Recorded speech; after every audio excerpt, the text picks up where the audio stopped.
தேவன் கிறிஸ்துவனாக இருக்கிறேன். நான் 6வது வார்த்தை குறித்து உங்களோட கூட பேசுகிறேன். யோவான் எழுதின சுவிசேஷம் 19வது அதிகாரம் 30வது வசனம்.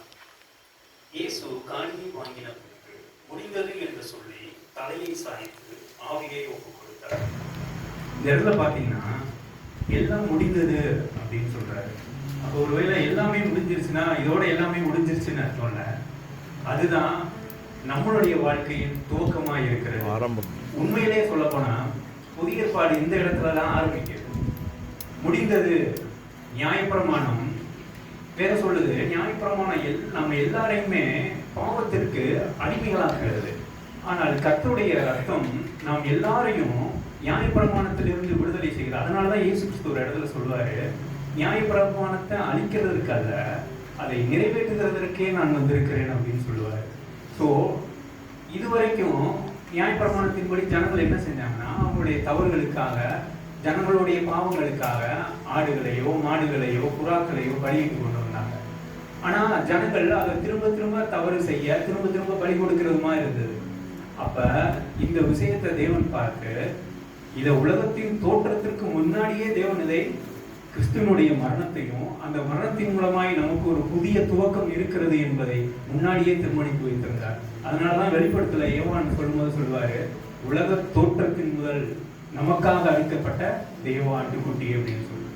யோவான் ஸ்நானவன் கூட இயேசு ஞானஸ்நானம் எடுக்க வரும்போது சொல்லுவாரு, உலகத்தின் பாவங்களை சுமந்து தீர்க்கிற தெய்வ ஆட்டுக்குட்டி வருகிறார் அப்படின்னு சொல்லி. இதற்கு முன்னாடி வரைக்கும் நம்மளுடைய பாவங்கள், நம்முடைய அக்கிரமங்கள், நம்முடைய மீறுதல்களுக்காக நாம தான் மரணத்தை பார்க்கணும். ஏன்னா வேதம் சொல்லுகிறது, பாவத்தின் சம்பளம் மரணம்.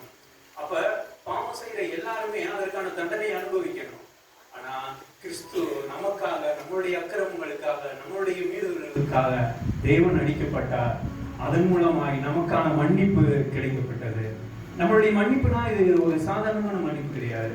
இப்போ நார்மலாக ஒருத்தவங்களை மன்னிக்கிறது இல்லை. ஆனால் நம்மளுடைய பாவங்களுக்காகவும் நம்மளுடைய அக்கிரமங்களுக்காகவும் விலை கிரயமாய் கர்த்தருடைய ரத்தம் செலுத்தப்பட்டது.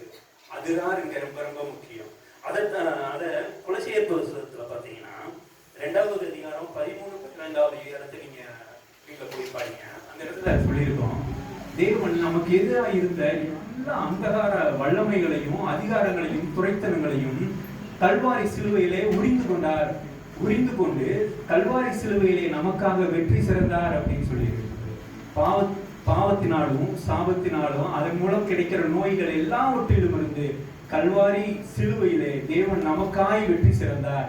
அதுதான் இந்த இடத்துல தேவன் சொல்றாரு, இதோட உன்னுடைய பிரச்சனைகள், உன்னுடைய போராட்டங்கள், உன் பாவத்தினால் உன்னுடைய வாழ்க்கையில் இருக்கிற சாபங்கள் எல்லாம் இன்னையோட முடிஞ்சிருச்சு.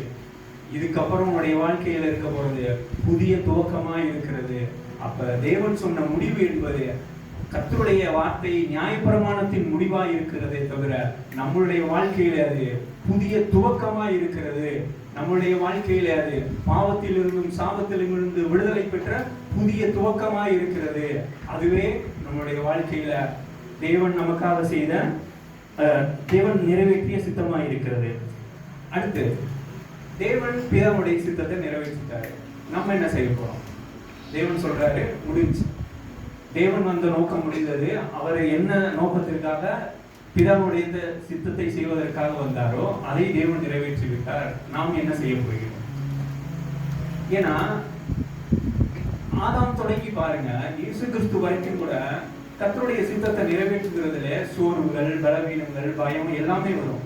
ஒரு கட்டத்துல இயேசு கிறிஸ்துவே பாருங்க, பிதாவே உமக்கு சித்தமான இந்த பாத்திரம் எடுத்துட்டு நீங்க இருக்கும் அப்படின்னு.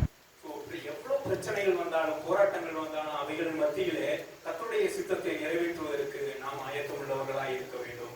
அந்த இயேசு கிறிஸ்து எப்படி பிதாவின் சித்தத்தை செய்து முடித்தாரோ அதே போல நாமும் கர்த்தருடைய சித்தத்தை செய்து முடிப்பதற்கு ஆயத்தம் உள்ளவர்களாய் இருக்க வேண்டும்.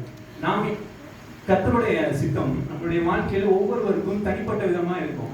என்னை குறித்து தேவனுடைய திட்டம் வேற இருக்கும், இங்க இருக்க ஒவ்வொருத்தவங்களை குறித்து திட்டம் வேற மாதிரி இருக்கும்.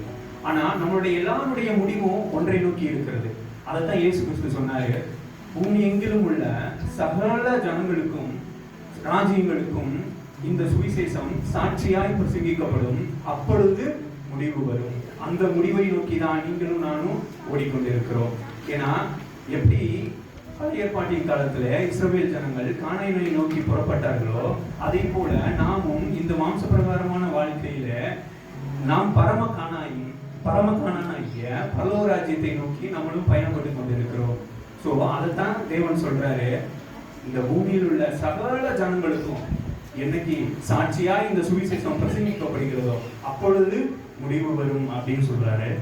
உலகத்தின் முடிவு மத்தேயு 28:19 பார்த்தீங்கன்னா கடைசியில் சொல்லுவாரு, நீங்க பூமி எங்கிலும் போய் சகல ஜனங்களுக்கும் சுவிசேஷத்தை பிரசங்கிச்சு பிதா குமாரன் பரிசுத்த ஆவியின் நாமத்திலே அவங்களுக்கு ஞானஸ்தானம் கொடுத்து அவங்கள சீசராக்குங்க அப்படின்னு சொல்லி, அதுதான் தேவன் கடைசியா நம்ம கிட்ட சொல்லிட்டு போனா அவருடைய விருப்பமா இருக்கிறது.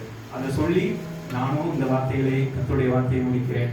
நம்மளும் தேவன் இயேசு கிறிஸ்து இப்படி பிதாவுடைய சித்தத்தை நிறைவேற்றினாரோ, நாமும் அதை போல தேவன் நமக்கு வைத்திருக்கிற சித்தத்தை நிறைவேற்றி முடித்து பவுல் சொன்னது போல நல்ல போராட்டத்தை போராடினேன், என்னுடைய ஓட்டத்தை முடித்தேன் என்று சொன்னது போல நம்மளும் கர்த்தருடைய சித்தத்தை நிறைவேற்றி நம்மளுடைய நல்ல போராட்டத்தை முடிப்போம். தேவன் முடித்து வைப்பதை நாம் வெற்றிகரமாக துவங்கி நமக்கு அப்புறம் இருக்கிற சந்ததிகளும் கர்த்தருடைய ராஜ்யத்தை கட்டுவதற்கு நாம் சித்தமுள்ளவர்களாக இருப்போம். ஆமென்.